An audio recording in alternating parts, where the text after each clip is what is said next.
driver lost control on Route 108 in Enterprise, hit a tree, and the vehicle caught fire. A passerby extinguished the flames, and the man died at the scene. Perth Andover RCMP responded to the crash yesterday on Sunday afternoon. RCMP Collision Reconstructionist is investigating. The Official Languages Commissioner has reported on 2 cases involving Miramichi Regional Hospital.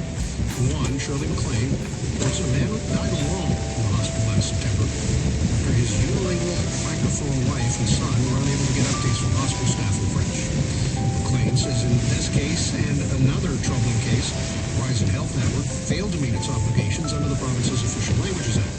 And she tells Brunswick News 2 more investigations involving the hospital are underway. In response to the reports, Horizon issued a statement yesterday acknowledging these circumstances outlined in the complaints fall short of the linguistic standards. The Horizon says it continues to provide mandatory training as well as ongoing support and educational resources to Horizon staff regarding the rules and responsibilities under the Act in order to do better.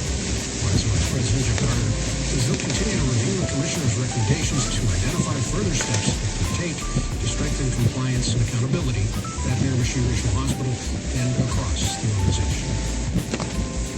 New Brunswick is ending the school year with a high rate of chronic student absenteeism. The provincial data shows that 30.9% of students from kindergarten to grade 12 missed more than 18 days of school between September and May. That is above the provincial target of 29%. High school students had the highest rate at 39.8%, followed by middle school at 31.4% and elementary at 23.6%. Some districts reported rates near 50% for high schoolers, according to CTV. Now, the government says chronic absenteeism has roughly doubled since the COVID-19 pandemic. It's aiming to lower the rate to 28% by June 2027.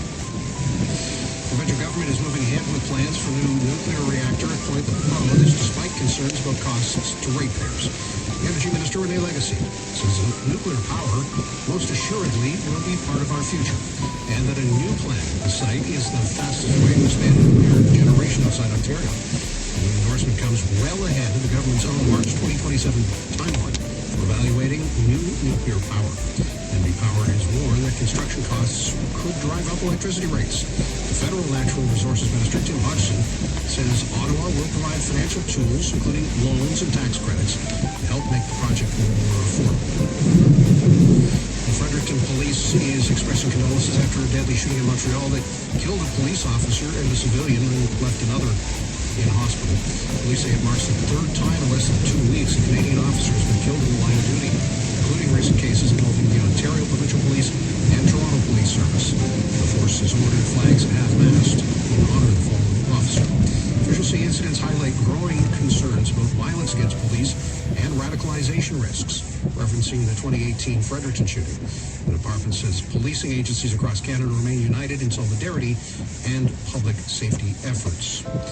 And police forces across British Columbia were warned of a possible anti-police manifesto. This after the shooting in Montreal killed a police officer, a civilian, and a suspect. A 34-year-old constable who joined Montreal force in 2021 was killed yesterday when officers responded to a 911 call about a man with a gun at a Hilton hotel. A second officer was seriously injured. The suspect opened fire with a long gun as police arrived. And Quebec's police watchdog is investigating the incident, while provincial police have launched a parallel criminal probe. In sports at the World Cup today, Portugal is playing Uzbekistan. England takes on Ghana. Panama plays Croatia tonight. And the late game, it's Colombia and Congo at 11 o'clock. In the majors, the Blue Jays are hosting Houston in a late afternoon game. And the Yankees are in Detroit this evening, and the Red Sox from Seattle tonight. And now you're up to date. I'm Sheldon Clark. The rain at times heavy today with a risk of thunder showers to the late part of the afternoon, up to 40 millimeters of cold, strong southeasterly and